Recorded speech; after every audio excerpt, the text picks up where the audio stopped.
Bersama kita bisa, bersatu kita mampu wujudkan mimpi indah untukmu satu semansa. Assalamualaikum warahmatullahi wabarakatuh. Selamat siang, salam sejahtera untuk kita semua. Semoga kita semua dalam keadaan sehat selama masa pandemi COVID-19 dan selalu melaksanakan protokol kesehatan serta 3M, mencuci tangan dengan sabun, menjaga jarak atau menjauhi kerumunan, dan menggunakan masker. Baiklah, kami peserta BIMTEK Guru Belajar Seri AKM tahun 2021 angkatan kelima dari SMA Negeri 1 Prabunuli akan melaksanakan pengimbasan terkait AKM tingkat SMA tahun 2021. Sebelumnya kami ucapkan selamat datang kepada para peserta pengimbasan BIMTEK Guru Belajar Seri AKM. Terima kasih atas kehadirannya untuk para partisipan. Baiklah, kita langsung saja menginjak materi yang akan disampaikan pada kegiatan pengimbasan ini. Untuk materi yang pertama, akan saya bacakan dulu. Yang pertama, itu materi cara mengikuti BIMTEK AKM yang akan disampaikan oleh Ibu Ani Setiawati, SPD. Kemudian yang kedua, konsep asesmen nasional akan disampaikan oleh Ibu Mercy Septianopra, SPD. 3, teknis pelaksanaan asesmen nasional oleh Ibu Betty Gusdwisari, SPD. Yang keempat, asesmen literasi membaca tingkat SMA oleh Ibu Dian Handayani, SPD. Yang kelima, asesmen numerasi tingkat SMA oleh Ibu Dia Rahiningsi, SPD. Dan yang terakhir, yang keenam, tindak lanjut laporan hasil asesmen kompetensi minimum yang akan disampaikan oleh Ibu Lin Sururo, SPD. Baiklah, sebelum kita memulai acara pengimbasan kita pada hari ini, kita bersama-sama buka dengan melapaskan napas basmalah. Bismillahirrahmanirrahim. Baiklah, untuk kegiatan pengimbasan yang pertama, yaitu cara mengikuti BIMTEK AKM yang akan disampaikan oleh Ibu Ani Setiawati, SPD. Kepada Ibu Ani Setiawati, SPD, disilakan. Oke, terima kasih. Sebelumnya, Assalamualaikum warahmatullahi wabarakatuh. Waalaikumsalam warahmatullahi wabarakatuh. Oke, hari ini saya akan berbagi bagaimana cara kita mendaftar untuk mengikuti kegiatan program guru belajar. Untuk materinya adalah asesmen kompetensi minimum. Oke, sebelumnya saya akan share screen dulu ya, Bapak Ibu.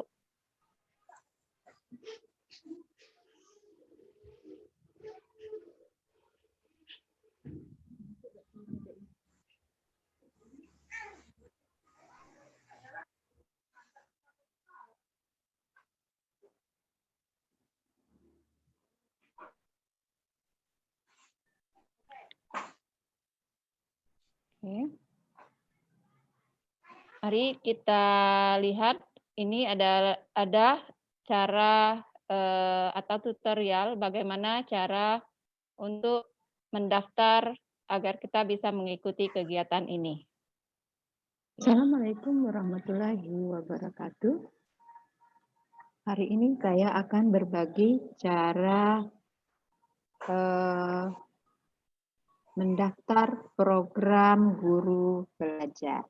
Yang pertama kita ketik dulu program guru belajar. Oke, silakan masuk ke portalnya.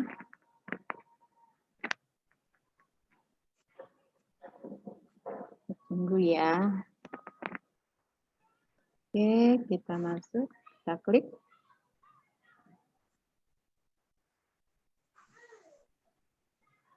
Oke, kita klik saja. Oke, saya mengerti. Terus kita klik masuk.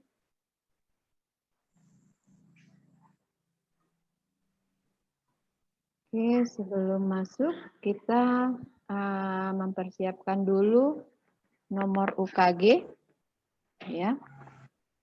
Oke, kita bisa masukkan nomor UKG-nya. Kita klik masuk. Tunggu beberapa saat. Oke, ini ada kesalahan. Kita ulang lagi. 2000.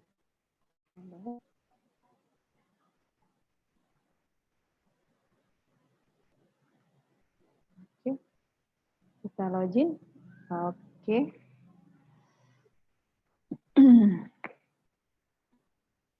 Iya, di sini ada tampilannya. Yang pertama adalah namanya. Nama kita. Terus ini ada daftar seri yang dapat kita ikuti. Untuk hari ini kita akan berbagi cara mendaftar pada asesmen kompetensi minimum. Oke, kita klik selengkapnya. Oke, di sini ada prasyaratnya. Kita kalau sudah centang hijau berarti kita sudah memenuhi prasyarat untuk mengikuti kegiatan. Oke, kita klik daftar. Oke, silahkan pilih mau angkatan berapa. Kalau di sini ada angkatan 6, 7, dan 8. Oke, kita klik angkatan 6, angkatan 7, ataupun angkatan 8. Oke, kita klik angkatan 7, misalnya. Klik daftar. Atau angkatan 6 ya. Yang paling dekat adalah angkatan 6. Klik daftar. Oke, kita klik. Jika Anda bersedia, klik ya. Kita klik ya. Oke. Kita tunggu. Oke, tutup. Nah, di sini ya. Kita bisa lihat kalau kita sudah mendaftar, di sini ada tampilannya belum dimulai. Atau kita bisa mengubah jadwal. Oke, teman-teman. Demikianlah tutorial yang bisa saya bagikan agar kita dapat mengikuti kegiatan asesmen kompetensi minimum untuk guru. Terima kasih.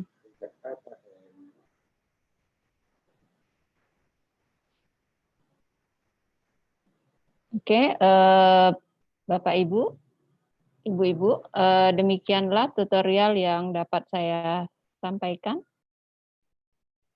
Bagaimana cara kita bisa mendaftar untuk mengikuti kegiatan asesmen kompetensi minimum.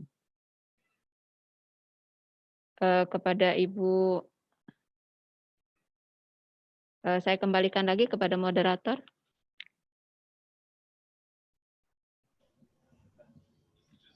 Baik, terima kasih kepada Ibu Ani Setiawati SPD yang sudah menjelaskan bagaimana cara mengikuti BIMTEK AKM. Jadi semoga bisa nanti kita terapkan untuk calon peserta yang lain. Dan kemudian untuk materi yang kedua yaitu konsep asesmen nasional. Dalam hal ini akan dijelaskan oleh Ibu Mercy Septia Nopra SPD. Kepada Ibu disilakan. Assalamualaikum warahmatullahi wabarakatuh. Waalaikumsalam warahmatullahi wabarakatuh. Terima kasih saya ucapkan. Baiklah, pada kesempatan ini saya akan melaksanakan penindasan BIMTEK Guru Belajar angkatan 5. Mengenai asesmen ini sendiri, mungkin dari tahun kemarin sudah diumumkan oleh pemerintah. Jadi pada tahun 2021 ini, asesmen nasional yang disingkat AN akan resmi diterapkan oleh Kementerian Pendidikan.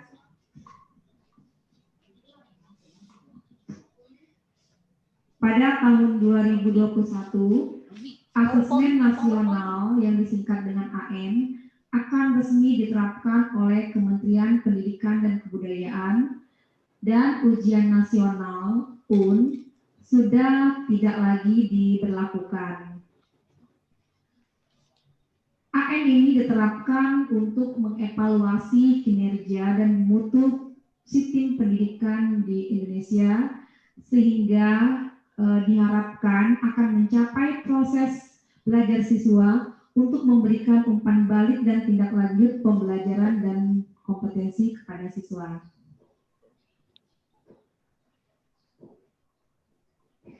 Seri Asesmen Kompetensi Minimum (AKM) ini adalah program pembelajaran yang dirancang bagi guru dan kepala sekolah untuk dapat meningkatkan kompetensi berdasarkan literasi dan numerasi yang diharapkan dapat lebih mendorong perbaikan mutu pembelajaran. Pertanyaannya, apa itu asesmen nasional yang disingkat dengan AN yang sering kita dengar? Jadi asesmen nasional ini adalah program penilaian terhadap mutu setiap sekolah, madrasah, dan program kesetaraan pada jenjang dasar dan menengah. Selanjutnya, tujuan dari asesmen nasional ini adalah dirancang untuk menghasilkan informasi yang akurat untuk memperbaiki kualitas belajar mengajar yang pada gilirannya akan meningkatkan hasil belajar siswa.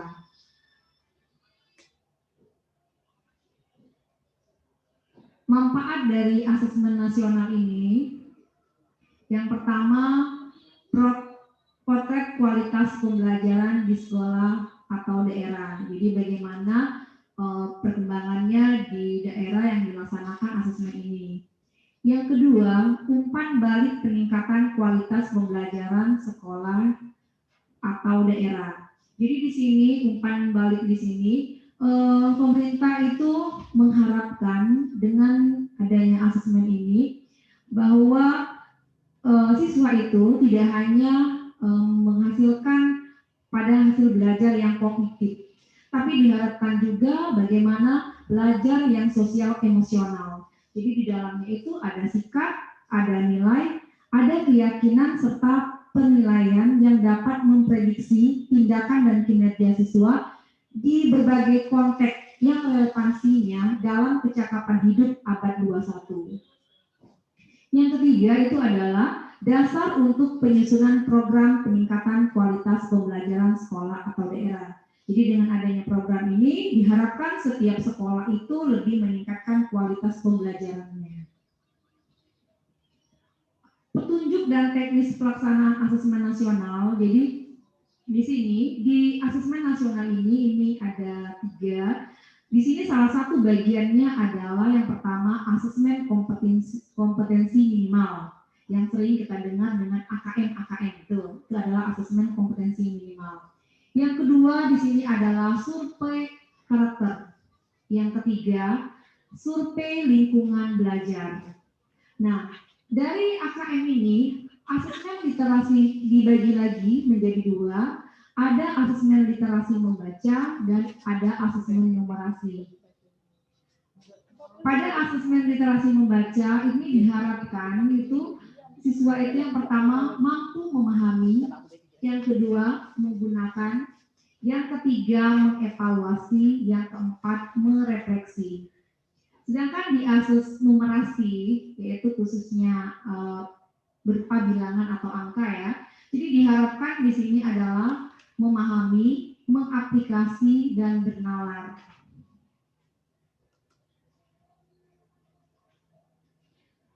Pada pelaksanaan asesmen nasional, ini siswa yang dipilih itu tidak semuanya, jadi tetapi di sini tetap di sini dilaksanakan di setiap sekolah.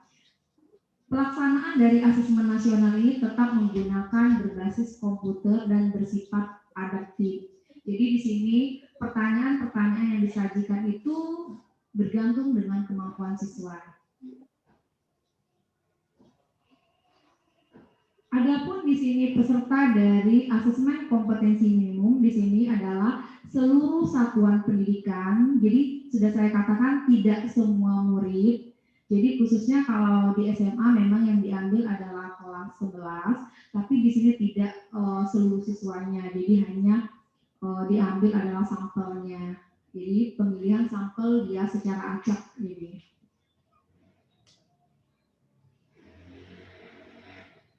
Selanjutnya, kriteria dari peserta asesmen nasional ini, yang pertama ini adalah seluruh satuan pendidikan.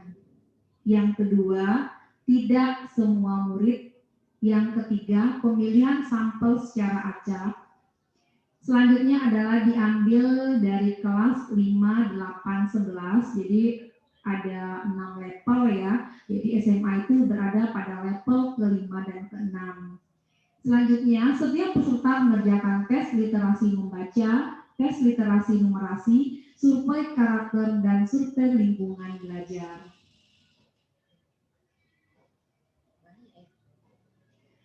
Nah, di sini yang perlu diketahui, jadi yang ditekankan ya, jadi selain peserta didik, asesmen nasional juga akan diikuti oleh semua guru dan kepala sekolah di setiap satuan pendidikan. Mungkin itu saja penjelasan saya mengenai asesmen nasional. Saya ucapkan terima kasih. Jika ada pertanyaan, silakan nanti kita bisa buka session tanya jawab.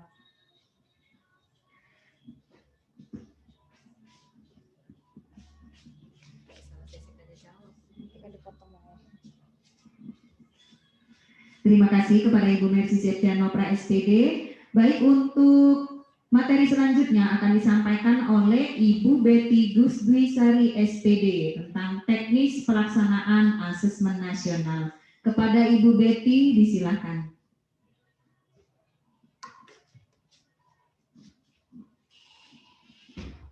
Ya, baik, terima kasih Ibu Dia. Selamat siang Bapak Ibu partisipan dalam kegiatan pengimbasan AKN tingkat SMA, khususnya kami dari Angkatan 5 dari SMA 1 Prabu Muli, berdasarkan hasil kegiatan BIMTEK kami yang telah kami laksanakan. Jadi di sini kami akan mengimbaskan dari apa yang kami peroleh dari apa yang kami pelajari selama kegiatan BIMTEK. Jadi di sini tadi sudah disampaikan oleh Ibu Mercy terkait dengan apa itu asesmen. Sekarang saya akan menyampaikan terkait dengan teknis pelaksanaan asesmen nasional. Saya izin share screen ya. Silakan Bu Betty.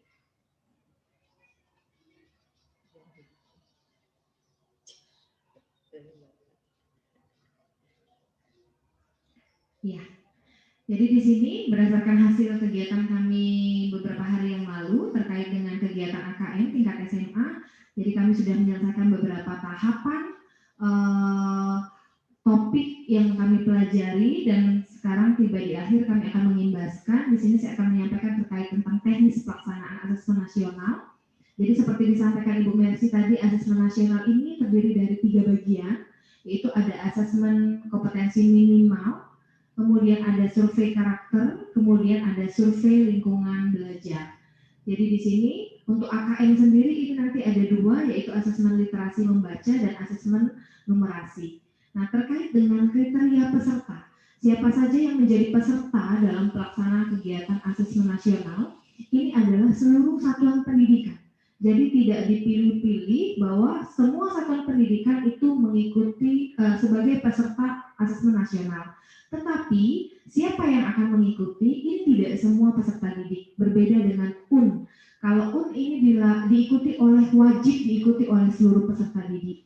Sedangkan di AN ini tidak semua peserta didik. Jadi yang ikut ini dipilih sampel secara acak. Untuk di tingkat SMA akan diikuti oleh kelas 11 saja. Jadi peserta di sini akan mengerjakan tes literasi membaca, tes literasi numerasi, survei karakter, dan survei lingkungan belajar. Nah, di sini mengapa asesmen nasional ini hanya diikuti oleh sebagian siswa? Kenapa sih nggak seperti UN gitu kan? Kalau UN kan diikuti oleh seluruh siswa. Nah, kenapa di asesmen nasional ini hanya diikuti oleh sebagian siswa saja? Jadi di sini asesmen nasional ini adalah satu cara untuk memotret sebenarnya, memotret dan memetakan mutu sekolah dan sistem pendidikan secara keseluruhan. Jadi kalau UN kan ini menentukan nilai individu peserta didik. Kalau dari hasil asesmen nasional ini tidak akan menentukan nilai peserta didik secara individu, tetapi di sini akan digunakan untuk memotret dan memetakan mutu pendidikan sendiri, satuan pendidikan itu sendiri. Jadi di sini tidak diperlukan semua peserta untuk ikut dalam kegiatan asesmen nasional. Maka dari itu diambil secara acak untuk sampel saja. Jadi yang diperlukan adalah informasi dari sampel yang mewakili populasi siswa di setiap sekolah pada jenjang kelas yang menjadi target dari asesmen nasional. Jadi kalau asesmen nasional ini untuk tingkat SMA, jumlah peserta yang ikut itu adalah hanya 45 orang saja. Jadi tingkat SMA ini hanya 45 orang saja. Jadi kalau satu sekolah jumlah peserta didiknya di bawah 45 maka wajib ikut asesmen nasional semua. Tapi kalau seperti kita dengan jumlah siswa yang di atas 45 artinya hanya diambil 45 saja. Tuh. Kemudian, mengapa yang menjadi sampel ini adalah siswa kelas 11? Kenapa sih nggak kelas 12? Kalau kan ini diambil yang di tingkat akhir. Kenapa ini diambil yang di tingkat tengah? Nah, jadi di sini hasil asesmen nasional ini diharapkan menjadi dasar dilakukannya untuk perbaikan pembelajaran. Tadi kan untuk memotret mutu pendidikan. Jadi dengan adanya potret tersebut itu gunanya nantinya hasil asesmen ini dilakukan untuk perbaikan pembelajaran. Kenapa pemilihannya di jenjang tengah?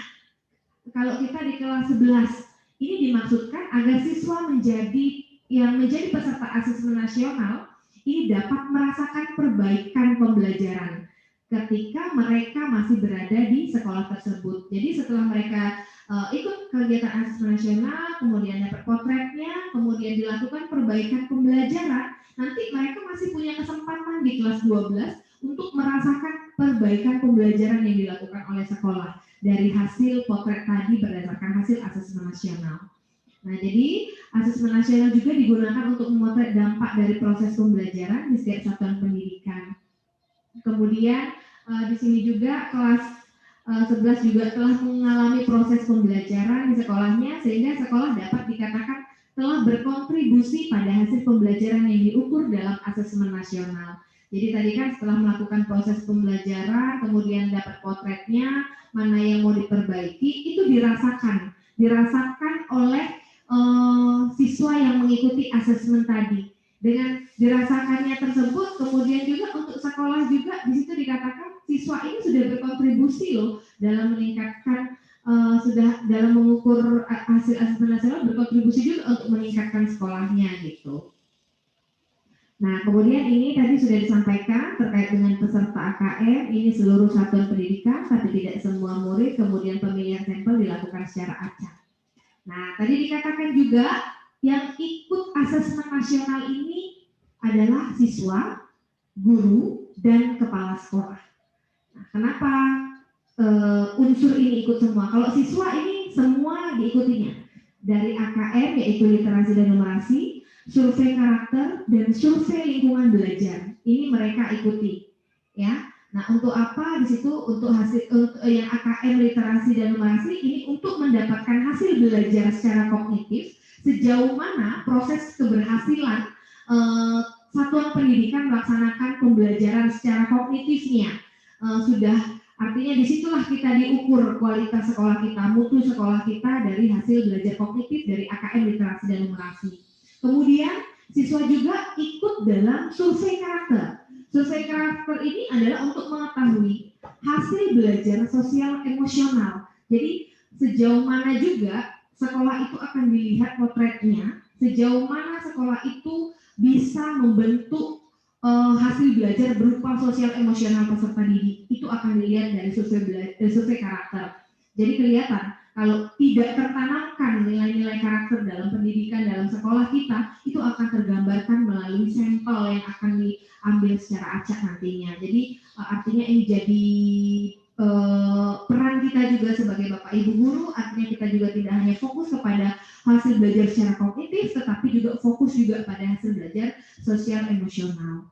Nah, kemudian ada survei lingkungan. Survei lingkungan belajar ini untuk apa? Untuk melihat karakteristik input dan proses pembelajaran. Nah, itulah yang nantinya akan menjadi perbaikan-perbaikan bagi kita, bagi Bapak Ibu guru, hasil ini akan memberikan masukan bagi satuan pendidikan untuk memperbaiki proses pembelajaran yang terjadi di satuan pendidikan itu sendiri. Nah, kemudian guru juga ikut AKM. Guru ini diambil secara acak juga tidak? Tidak. Guru ini akan ikut seluruhnya tanpa kecuali. Jadi guru wajib mengikuti asesmen nasional, tapi untuk bagian survei lingkungan belajar. Begitu juga kepala sekolah. Nah, jadi di sini memang kita pemerintah sudah mulai melakukan melalui asesmen nasional ini, pemerintah berharap dengan adanya asesmen nasional ini mutu pendidikan di Indonesia semakin meningkat, gitu ya.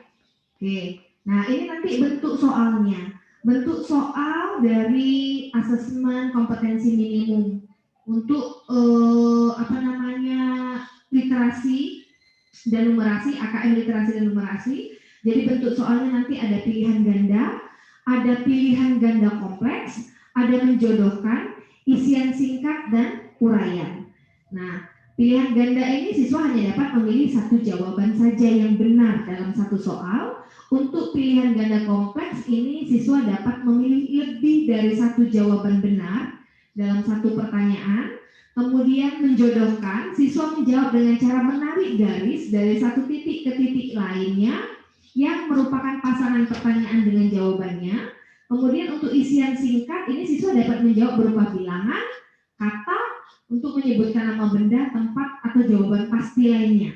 Kemudian uraian. Nah, siswa menjawab berupa kalimat-kalimat untuk menjelaskan jawabannya. Dan tentunya rumusan butir soal ini nantinya wacananya kayaknya akan menjadi asesmen dalam harian kita. Jadi penilaian harian kita juga akan dilakukan dengan bentuk asesmen seperti ini. Nah, jadi ini kita juga bekal kita juga nantinya bagaimana membuat butir soal asesmen dalam penilaian sehari-hari. Nah, jadi ini bentuk soalnya sendiri nanti untuk kelas 11 ya, SD tidak usah kita bahas karena kita tingkat SMA. Jadi kita langsung lihat di kelas 11. Ini mereka akan mengerjakan 36 butir soal untuk mengukur kompetensi literasi, kemudian 36 butir soal untuk mengukur kompetensi numerasi. Nah, ini untuk rumusan butir soal.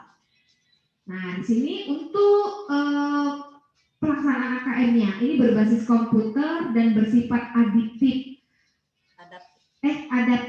Jadi sehingga setiap siswa akan menempuh soal yang sesuai dengan tingkat kemampuan siswa itu sendiri. Jadi AKM ini mengukur kompetensi mendasar yang perlu dipelajari semua siswa tanpa membedakan peminatannya. Jadi nggak ada lagi kita asesmen nasional untuk mapel biologi, kimia, ekonomi tidak ada. Jadi tidak membedakan di sini. Jadi secara umum AKM ini mengukur kompetensi yang paling mendasar. Jadi di sini seluruh siswa akan mendapat soal yang mengukur kompetensi yang sama. Hanya saja keunikan konteks beragam materi kurikulum lintas mata pelajarannya tercermin dalam ragam stimulus soal-soal AKM. Nah, itu akan tergambar. Jadi kalau nantinya kita buat soal nih, udah mulai kita di penilaian harian menggunakan asesmen, kita bisa menggunakan stimulus-stimulus yang terkait dengan mata pelajaran kita masing-masing. Jadi itu akan menjadi stimulus, tapi yang diukur adalah kompetensi yang sama. Nah, jadi dari AKM ini juga nanti setiap siswa akan melalui tahapan yang berbeda-beda. Jadi ada nanti siswa ngerjain misalnya dia jawabannya benar atau salah, itu jalurnya beda-beda. Makanya dikatakan di sini menyesuaikan dengan tingkat kemampuan siswa masing-masing. Jadi tidak akan sama siswa yang mahir dengan siswa yang cakap, itu alur pengerjaan soal-soal AKM-nya nanti akan beda-beda. Gitu. Nah, ini untuk jadwal ya. Jadwal pelaksanaan ini untuk kegiatan asesmen nasional ini dilaksanakan selama 2 hari. Untuk SMA nanti hari pertama itu tes literasi 90 menit dan survei karakter 30 menit. Hari kedua ini tes numerasi 90 menit dan survei lingkungan belajar 30 menit. Lalu bagaimana dengan Bapak Ibu guru tadi dan kepala sekolah? Kan ikut juga nih asesmen nasional. Nanti juga akan ada jadwalnya untuk Bapak Ibu guru. Kalau tidak salah jadwalnya untuk Bapak Ibu guru itu diberi waktu 1 minggu kalau tidak salah.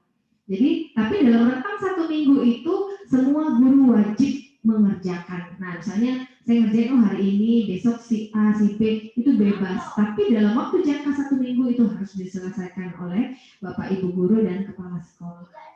Nah, itu untuk jadwal pelaksanaannya. Nah, itu saja kira-kira penjelasan saya terkait dengan teknis pelaksanaan asesmen nasional. Saya kembalikan ke moderator untuk melanjutkan ke penjelasan terkait materi yang lain. Terima kasih, selamat siang.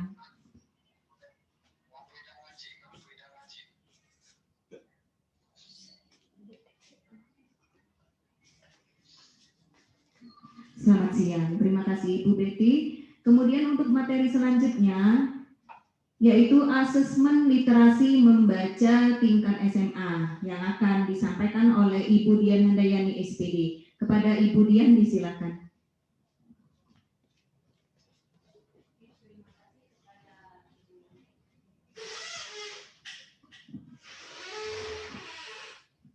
Baiklah, terima kasih kepada Ibu moderator. Di sini saya akan melanjutkan dari pembicaraan Ibu Betty tadi mengenai tahap asesmen literasi membaca tingkat SMA. Nah, di sini kita akan melihat bagaimana tahapan asesmen literasi membaca tingkat SMA tersebut. Nah, dari tahapan asesmen literasi tingkat SMA tersebut dapat dibagi menjadi 2 tahapan atau 2 level ya. Level pertama itu untuk kelas SMA itu kelas 9 dan kelas 10. Di sini kita kelas 10, kalau kelas 9-nya itu anak SMP. Nah, dalam level pembelajaran tingkat 1 ini kita lagi dibagi menjadi 2, yaitu literasi membaca teks fiksi. Di mana komponennya di situ ada yang pertama, siswa diharapkan dapat menemukan informasi. Nah, informasi yang terkait di sini berarti siswa itu harus mengakses dan mencari informasi dalam teks. Apa saja yang terdapat di dalam teks itu, seperti siapa, apa, tentang kapan, bagaimana, dan mengapa yang terdapat dalam teks fiksi tersebut. Kemudian yang kedua, mencari dan memilih informasi yang relevan sesuai dengan teks fiksi tersebut. Nah, tahapan yang berikutnya kedua yaitu B, memahami. Maka di sini diharapkan siswa itu dapat memahami teks secara ilegal, ya, memahami teks secara literal. Literal berarti di sini diminta anak itu memahami kejadian, karakter, setting atau alur cerita pada teks sastra tersebut seperti apa. Yang berikutnya, siswa itu diharapkan dapat menyusun intervensi, membuat koneksi, dan memprediksi baik teks tunggal maupun teks jamak. Nah, di sini siswa diharapkan dapat menyimpulkan perasaan. Perasaan dari siapa? Perasaan dan sifat dari para tokoh yang terdapat dalam teks fiksi tersebut. Selain itu juga mereka diharapkan dapat menyusun inferensi atau kesimpulan. Ya, berikutnya yang C, di situ siswa diharapkan dapat mengevaluasi dan merefleksi. Nah, bagian ini diharapkan siswa menilai format penyajian dalam teks. Bagaimana format penyajian dalam teks tersebut? Tentang apa? Tentang tujuan penulisan dalam menggunakan diksi dan kosakata. Yang kedua, siswa diharapkan dapat merefleksi isi wacana untuk pengambilan keputusan, menetapkan pilihan, dan mengaitkan isi teks terhadap pengalaman pribadi. Nah, di sini diharapkan siswa tersebut dapat menjustifikasi atau mengambil kesimpulan berdasarkan isi teks sastra tersebut. Yang berikutnya itu tahap level literasi kedua yaitu teks informasi. Di dalam teks informasi ini diharapkan peserta didik sama seperti yang terdapat dalam teks fiksi. Siswa diharapkan menemukan informasi, yaitu mengakses dan mencari informasi dalam teks. Tentang apa? Tentang tadi, siapa, kapan, di mana, mengapa, dan bagaimana. Yang kedua, siswa dapat mencari dan memilih informasi yang relevan dengan teks informasi yang disajikan. Yang B, siswa harus memahami tentang apa? Tentang teks secara literal. Ya, secara literal. Berarti tentang apa? Ide pokok dan beberapa ide pendukung yang terdapat di dalam teks informasi tersebut. Yang berikutnya, siswa dapat menyusun inferensi, membuka koneksi, dan memprediksi baik teks tunggal maupun teks jamak. Nah, di sini siswa itu diharapkan dapat menyimpulkan perubahan tentang kejadian, prosedur, gagasan, ataupun konsep. Yang C, siswa diharapkan mengevaluasi dan merefleksi. Pertama, tentang menilai kualitas dan kredibilitas konten pada teks informasi tunggal maupun jamak. Yang kedua, menilai format penyajian dalam teks. Yang ketiga, merefleksi isi wacana untuk pengambilan keputusan, menetapkan pilihan, dan mengkaitkan isi teks terhadap pengalaman pribadi siswa tersebut. Berikutnya, Pak. Level pembelajaran 2. Nah, level pembelajaran 2 ini untuk anak SMA tingkat literasi itu adalah kelas 11 dan kelas 12. Kalau level pertama itu untuk anak kelas 9 dan kelas 10. Nah, di sini sama. Yang diampu dalam level pembelajaran adalah 2, yaitu literasi membaca teks fiksi dan literasi membaca teks informasi. Yang pertama, itu adalah menemukan informasi, mengakses dan mencari informasi dalam teks, mencari dan memilih informasi yang relevan sesuai dengan teks yang ada dalam teks fiksi tersebut. Yang B, memahami. Pertama, memahami teks secara literal, sama seperti yang tadi kita jelaskan. Yang kedua, menyusun inferensi, membuat koneksi, dan memprediksi baik teks tunggal maupun teks jamak. Yang ke C, mengevaluasi dan merefleksi. Di sini siswa dapat menilai format penyajian dalam teks, bagaimana format tersebut, kemudian merefleksi isi wacana untuk mengambil keputusan, menetapkan pilihan, dan mengkaitkan isi teks terhadap pengalaman pribadi anak tersebut.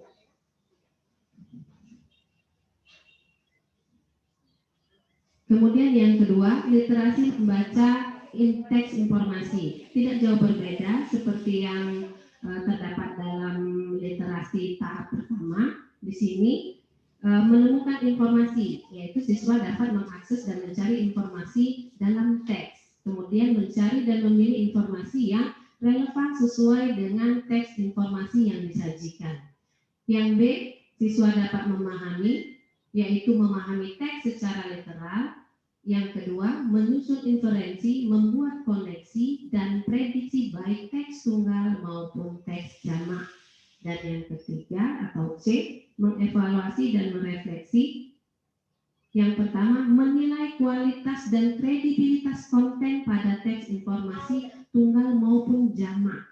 Yang kedua, menilai format penyajian dalam teks. Dan yang ketiga, merefleksi isi wacana untuk pengambilan keputusan, menetapkan pilihan, dan mengaitkan isi teks terhadap pengalaman pribadi anak tersebut melalui teks informasi. Yang berikutnya, Pak. Nah, ini komponen AKM literasi membaca. Jadi komponen AKM literasi membaca itu ada 3, konten yang terdiri dari teks informasi dan teks fiksi. Sedangkan berikutnya proses kognitif, di mana di sini di siswa itu diharapkan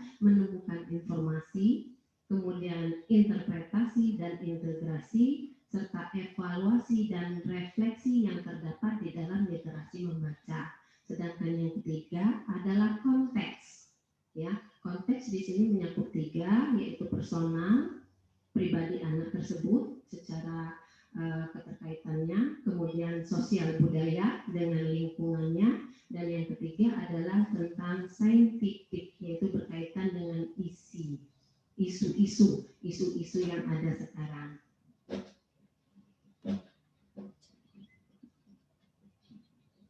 Berikutnya Pak. Ya, yang berikutnya demikianlah penjelasan dari saya. Saya kembalikan ke moderator. Terima kasih. Wassalamualaikum warahmatullahi wabarakatuh. Waalaikumsalam warahmatullahi wabarakatuh.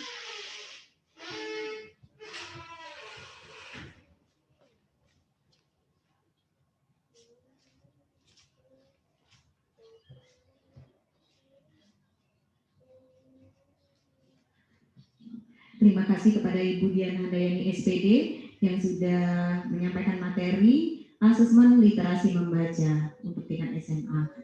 Baik, untuk materi selanjutnya, asesmen numerasi tingkat SMA yang akan dibawakan oleh saya sendiri, Ibu Dia Rainisi SPD.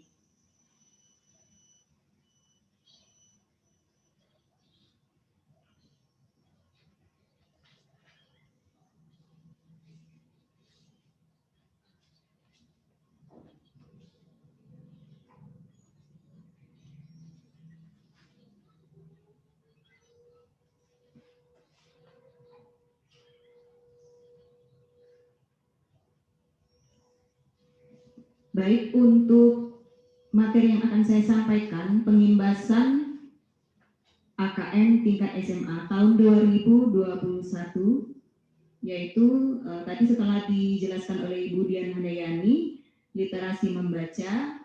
Kali ini saya akan sedikit menjelaskan tentang materi yang sudah saya dapat, salah satunya yaitu asesmen kompetensi minimum numerasi.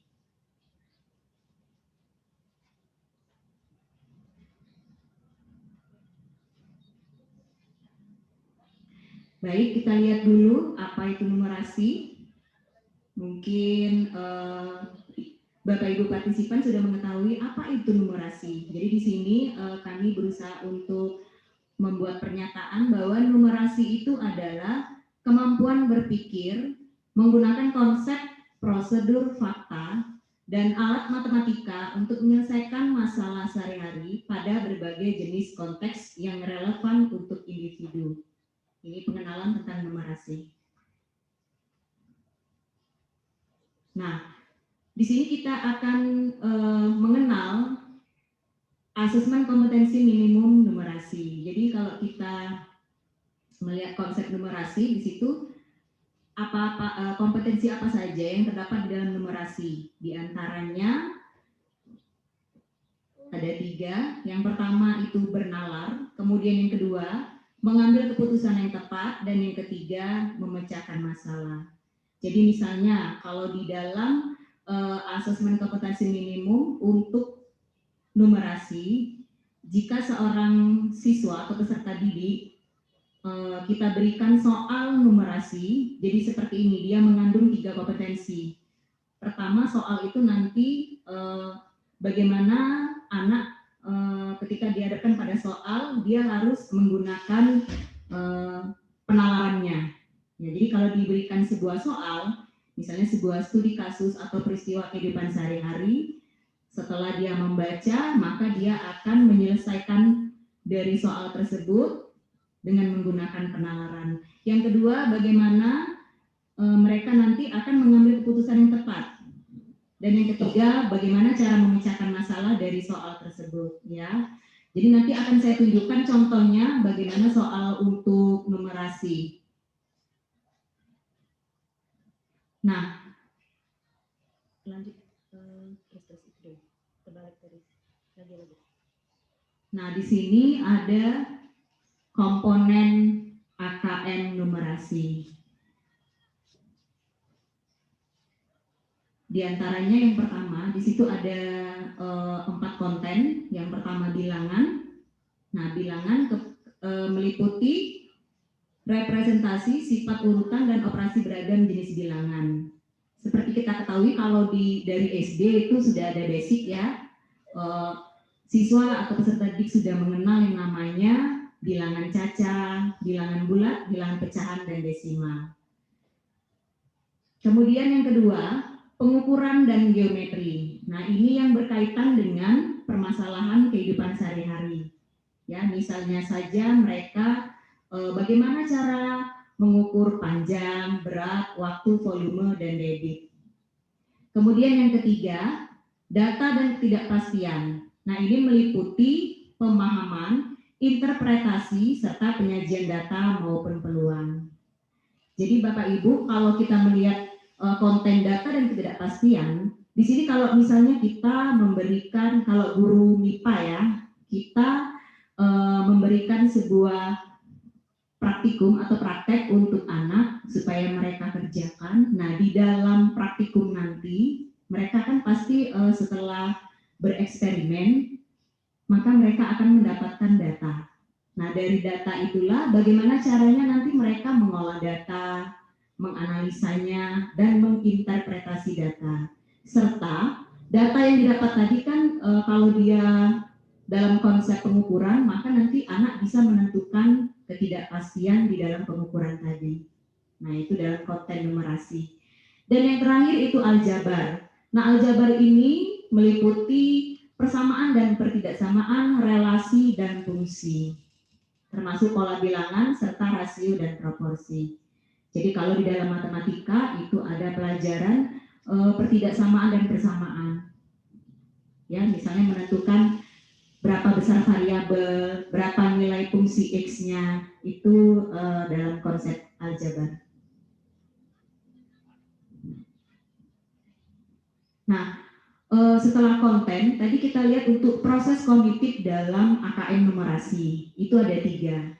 Yang pertama pemahaman, memahami fakta, prosedur, serta alat matematika. Kemudian yang kedua, penerapan, mampu menerapkan konsep matematika dalam situasi nyata yang bersifat rutin. Dan yang ketiga itu penalaran, bernalar dengan konsep matematika untuk menyelesaikan masalah bersifat non-rutin. Nah, untuk konteksnya sama seperti pada literasi membaca tadi, ada 3. Yang pertama itu personal, kemudian yang kedua sosial budaya, dan yang ketiga saintifik.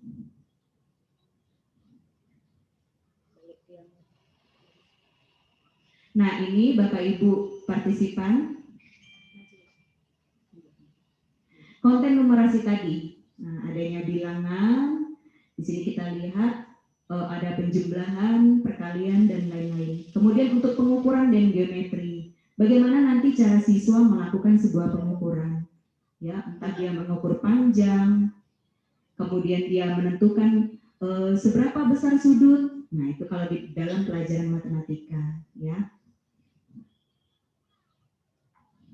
Nah, ini data dan ketidakpastian contohnya. Kalau anak-anak ini melakukan sebuah praktikum yaitu pengukuran, jadi ada hasil pengukurannya. Nah, di sini ada hasil pengukuran panjang pensil. Nah, nanti akan kita lihat adanya pengolahan data dan ketidakpastian dari data ini, ya. Dan yang keempat yaitu aljabar. Seperti tadi sudah saya jelaskan, adanya persamaan dan pertidaksamaan, di mana nanti di dalam aljabar ini ada bagaimana menentukan variabel, angka koefisien, dan konstanta.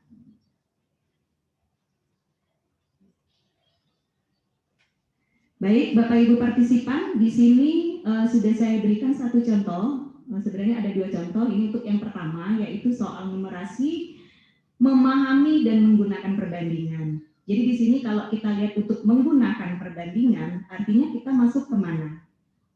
Nah, kita lihat untuk bilangan, ya masih dalam kategori bilangan, bisa juga kalau di perbandingan ini kan nanti mereka mengetahui bagaimana cara membuat perbandingan atau penyederhanaan dari sebuah bilangan. Contohnya untuk bilangan pecahan, ya. Nah, di sini soal saya berikan satu contoh untuk dalam kasus persediaan dan penjualan beras pada bulan Juli. Jadi di sini sudah ditampilkan sebuah data, ya, persediaan dan penjualan beras. Nah, yang di sini yang kita lihat, bahwa ada jenis-jenis beras ya, persediaannya berapa, kemudian penjualannya berapa ya. Berdasarkan banyak beras yang terjual, perbandingan paling sederhana antara beras IR 46 dan Pandanwangi adalah, nah di sini kan dia kalimatnya perbandingan paling sederhana. Artinya nanti setelah mereka mengetahui seberapa besar banyak beras yang terjual, ya, kemudian dia akan memasukkan bilangan-bilangannya. Nah setelah itu mereka langsung mengoperasikannya pada sebuah perbandingan. Setelah perbandingan maka akan dibuat bentuk yang paling sederhana atau bilangan yang paling sederhana. Nah ketika ditanya berapa perbandingannya, maka siswa akan melihat dulu data yang tadi. Nah,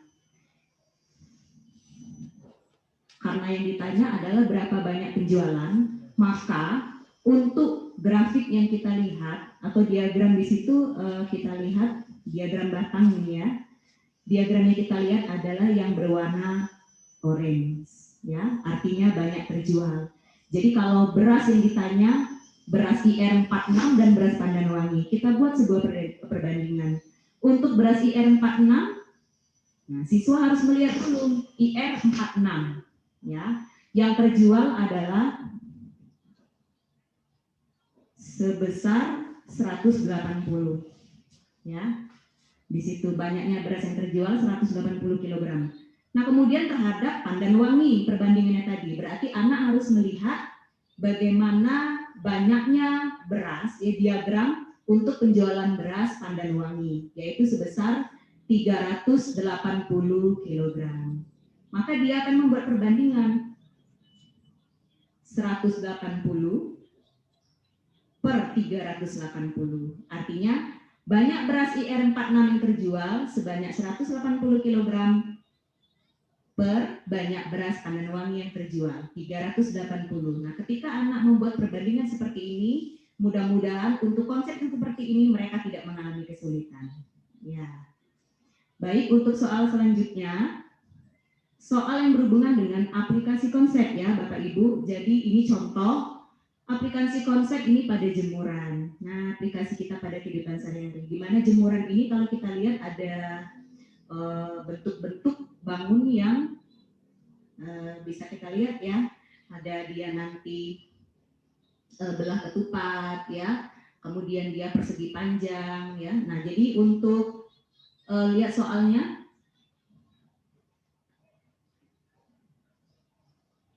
nah kalau tadi soal numerasi itu uraian, maka di sini kita contohkan soal yang bentuk benar atau salah. Nah, jadi kalau misalnya di sini ada pernyataan panjang AB sama dengan panjang CD, maka anak melihat jemuran tadi antara titik A dan B terhadap titik C dan D. Apakah benar itu panjangnya sama? Nah, mereka harus tahu dulu, ya. Kemudian untuk panjang PQ, titik PQ sama dengan panjang titik S dan R. Apakah benar atau salah? Kemudian jarak Q ke S, apakah sama dengan jarak B ke C? Ya, benar atau salah?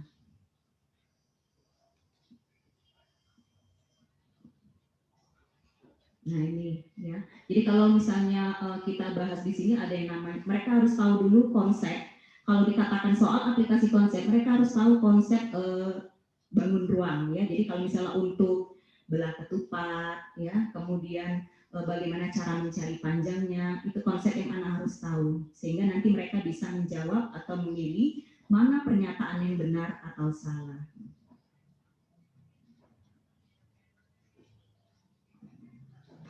Baik Bapak Ibu, itu saja penjelasan materi dari saya terkait asesmen numerasi untuk tingkat SMA. Jadi nanti sebenarnya Bapak Ibu kalau untuk soal numerasi dan literasi membaca itu bisa nanti kita pelajari lagi, bisa kita buka-buka soalnya, boleh di guru belajar juga ada itu, tetapi kita juga tetap harus bisa belajar untuk membuat sendiri soal literasi membaca dan numerasi.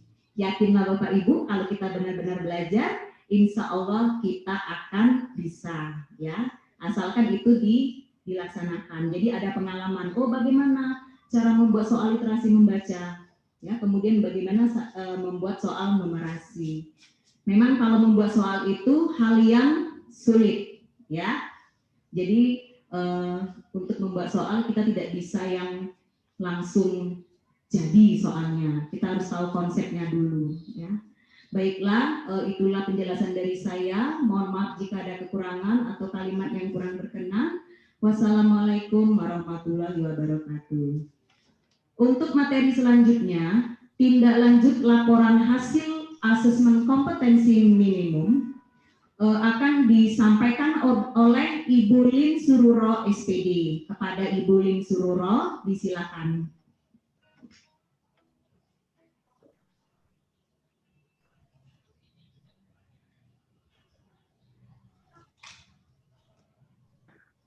Oke, terima kasih atas kesempatannya dan kepada moderator untuk materi yang terakhir, yaitu mengenai bahwa di sini perkenalkan nama saya Lin Sururo SPD. Dalam hal ini adalah pengibasan Bintek AKM untuk angkatan 5. Adapun materi yang akan saya sampaikan yaitu terkait dengan hasil dan tindak lanjut terhadap pelaporan hasil AKM.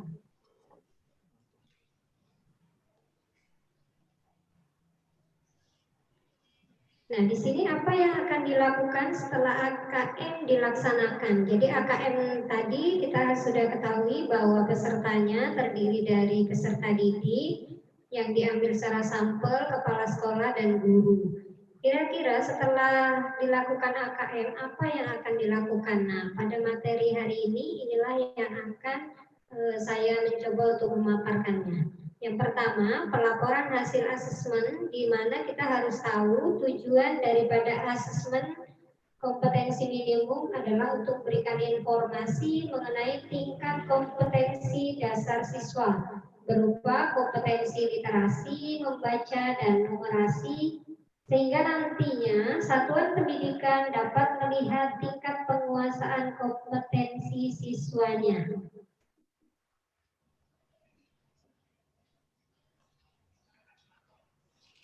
Ya, next.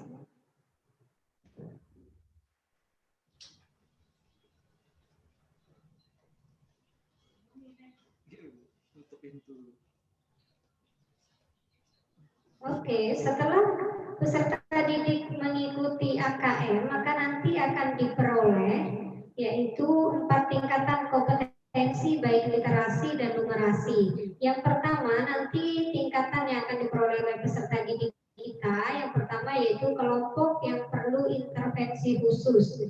Yang kedua adalah kelompok dasar, yang ketiga adalah kelompok cakap, dan yang terakhir yaitu kelompok mahir. Oke, selanjutnya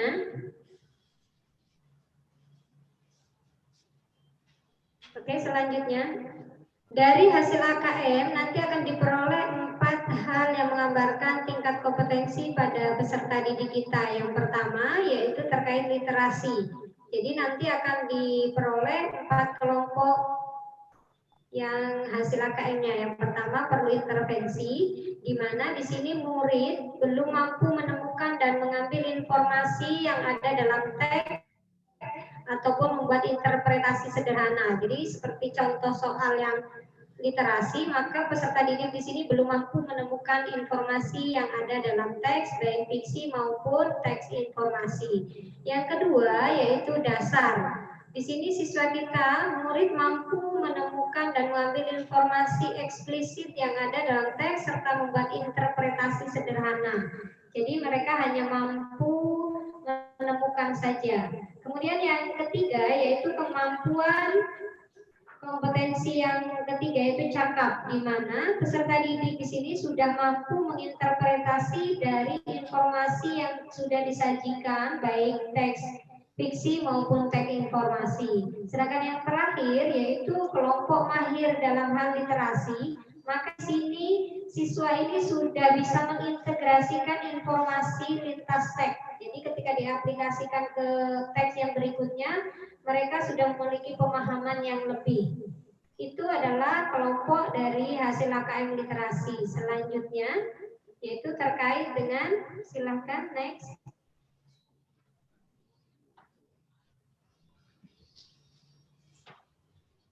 Nah, di sini adalah pengelompokan tingkat kompetensi berdasarkan numerasi. Juga sama, ketika tadi literasi terkait dengan informasi dari teks informasi, dan di sini numerasi adalah bagaimana menjabarkan matematika dalam kehidupan sehari-hari. Nah, di sini dibagi menjadi 4 kelompok. Yang pertama masih perlu intervensi. Di sini peserta didik kita hanya memiliki pengetahuan matematika yang terbatas. Jadi belum bisa sampai dasar mengaplikasi. Kemudian yang kedua dasar, di mana murid hanya bisa memiliki keterampilan dasar matematika seperti komputasi dasar, bentuk persamaan langsung, konsep dasar terkait geometri dan statistik, serta menyelesaikan masalah matematika sederhana yang rutin ditemui. Kemudian kelompok yang cakap, di sini murid mampu mengaplikasikan pengetahuan matematika yang dimiliki dalam konteks yang lebih beragam. Ketika mereka menemui masalah, mereka bisa memecahkan terkait dengan hukum matematika. Kemudian yang terakhir yaitu kelompok mahir, di mana murid mampu bernalar untuk menyelesaikan masalah kompleks serta non-rutin berdasarkan konsep matematika yang dimilikinya. Jadi ada 4 tahapan dari kelompok setelah mengikuti AKM.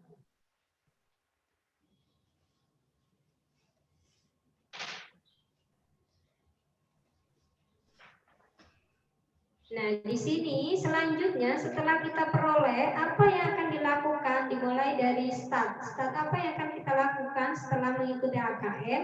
Jadi 4 tingkatan kompetensi siswa kita itu sudah kita peroleh. Nah, ini nanti dimanfaatkan oleh guru mapel. Jadi guru mapel itu semuanya terlibat. Kemudian dari guru mapel tadi menyusun strategi pembelajaran yang efektif dan berkualitas. Seperti tadi sudah disampaikan oleh Ibu Betty, kenapa yang mengikuti adalah kelas 11. Ya, kelas kenapa? Ketika nanti hasil AKM-nya itu sudah diperoleh, maka di sini tugas guru adalah untuk melakukan mereview kembali.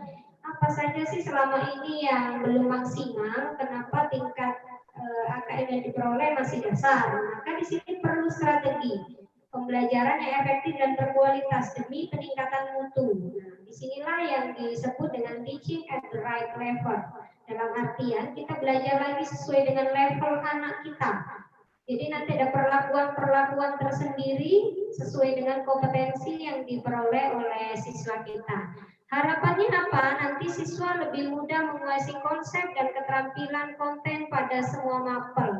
Harapannya yang selama ini kita dalam kenyataannya Indonesia memiliki literasi dan numerasi yang rendah dibandingkan dengan negara lain, itu bisa dilakukan peningkatan.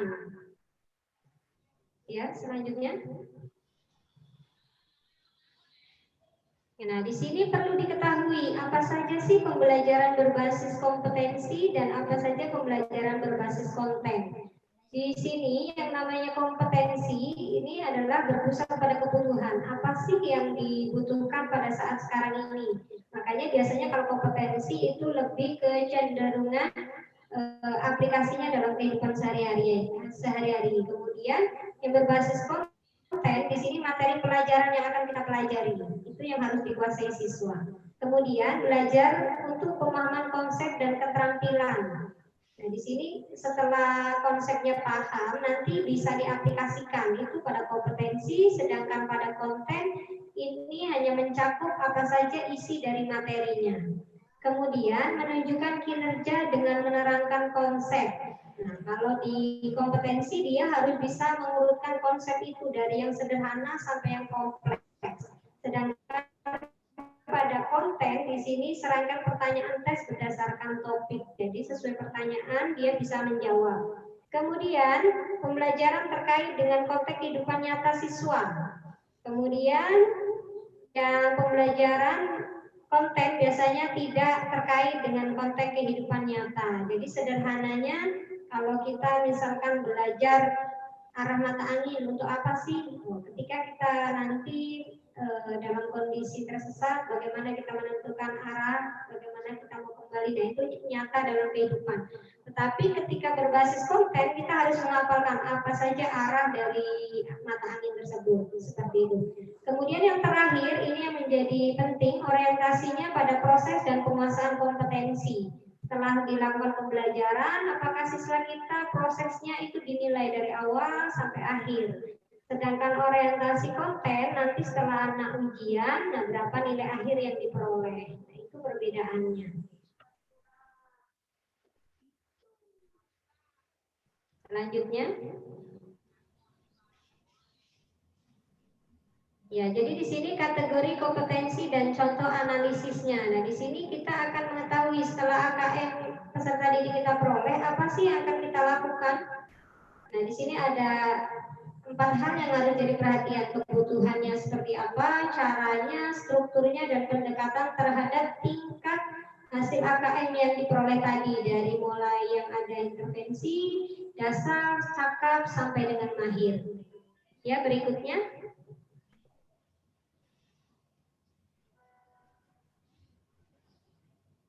Oke, yang pertama yaitu misalkan perlu intervensi khusus, di mana kebutuhannya sebagai pemula siswa biasanya memiliki persyaratan belajar yang sama dan perlu mempelajari keterampilan dan konten yang sama. Misalkan ketika mau mengukur satuan panjang, maka peserta didik harus mengetahui satuan panjang dari kilometer sampai milimeter. Misalkan itu adalah kebutuhannya. Kemudian cara formal, para pemula membutuhkan strategi belajar yang lebih formal dan instruksional, memberikan pengalaman kesempatan belajar yang serupa kepada semua siswa pemula. Jadi diberikan kesempatan yang sama. Kemudian struktur belajarnya, karena kontennya pembelajaran untuk pemula yang bersifat mendasar, meskipun demikian kunci pembelajaran terletak pada alur pengajaran yang intensif dan program yang terstruktur. Pendekatannya adalah training atau pelatihan intensif. Karena ini adalah kompetensi yang paling dasar, paling awal atau perlu intervensi, maka di sini ada pelatihan intensif. Jadi ketika kita nanti melakukan pembelajaran, kita temukan posisi peserta didik kita yang masih perlu intervensi khusus. Ini pendekatannya adalah pelatihan intensif. Bagaimana lebih memahami siswa kita, memberikan pembelajaran yang lebih intens seperti itu. Kemudian yang kedua yaitu selanjutnya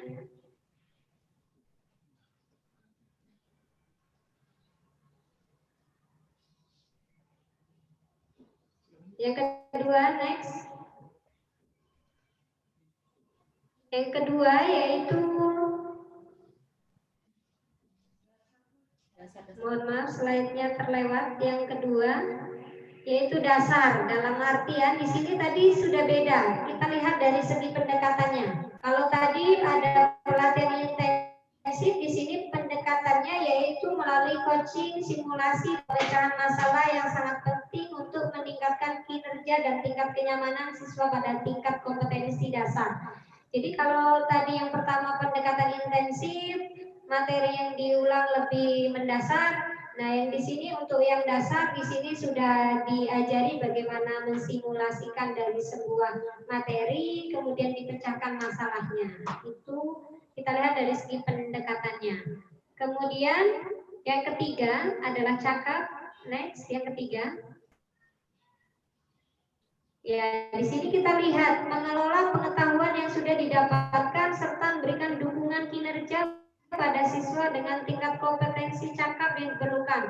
Pembelajaran sosial muncul sebagai kesempatan belajar dan kinerja di dalam konteks di luar sekolah. Jadi anak yang cakap di sini sudah bisa mengimplementasikan ilmunya yang diperoleh di sekolah kemudian untuk diaplikasikan dalam lingkungan di luar sekolah. Jadi dia sudah bisa menerapkan. Sederhananya tidak hanya memahami tetapi sudah menerapkan. Kemudian yang keempat yaitu mahir. Next. Nah, di sini pembelajaran bersifat kolaboratif. adalah kunci bagi siswa mahir, termasuk pembelajaran yang melibatkan kemampuan untuk belajar melalui inovasi dan proses penemuan. Jadi mereka sudah bisa melakukan penelitian tindak lanjut dari apa yang sudah diperolehnya, menjadi guru, mentor, atau pelatih bagi orang lain atau strategi pembelajaran penting lainnya. Jadi dia sudah bisa menjadi tutor sebaya, atau sederhananya dia bisa dijadikan guru terhadap materi yang dia peroleh untuk dijelaskan kepada teman-temannya. Jadi itulah perlakuan-perlakuan yang harus kita lakukan sebagai guru terkait dengan hasil AKM. Oke, berikutnya. Nah, di sini merekomendasikan strategi pembelajaran berdasarkan hasil laporan AKM.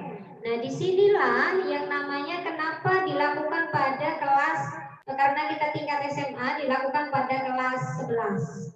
Nah, ini adalah dimanfaatkan untuk perbaikan proses pembelajaran pada berbagai mata pelajaran. Nah, perlakuannya seperti tadi, apakah murid kita pada pengetahuannya dasar, hasil AKM-nya dasar, atau dia memang perlu intervensi, ataupun yang paling mahir. Nah, kita manfaatkan ketika sudah yang paling mahir, maka dia bisa dijadikan sebagai tutor sebaya terhadap teman-temannya. Itu adalah salah satu upaya pada dasarnya nanti untuk apa? Peningkatan mutu di sekolah kita masing-masing. Oke, next. Nah, begitulah terkait dengan pelaporan hasil AKM. Jadi pada dasarnya kita semuanya terlibat dalam penentuan kualitas pembelajaran di sekolah kita masing-masing. Hasilnya nanti kepala sekolah juga ikut mengisi AKM, kemudian peserta didiknya juga mengisi, gurunya juga mengisi. Hasilnya apa? Intinya adalah untuk mencerdaskan kehidupan bangsa, terutama bangsa Indonesia.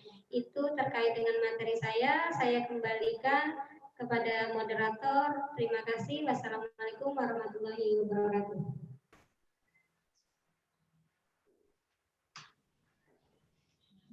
Baik, terima kasih kepada Ibu Lin Suluro SPD yang sudah menjelaskan materi tindak lanjut laporan hasil asesmen kompetensi minimum.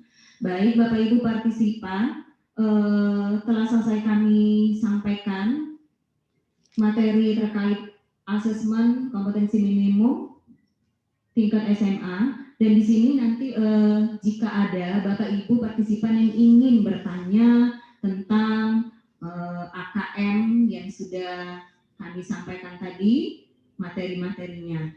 Silakan kepada Bapak Ibu jika ingin bertanya, kami berikan waktunya.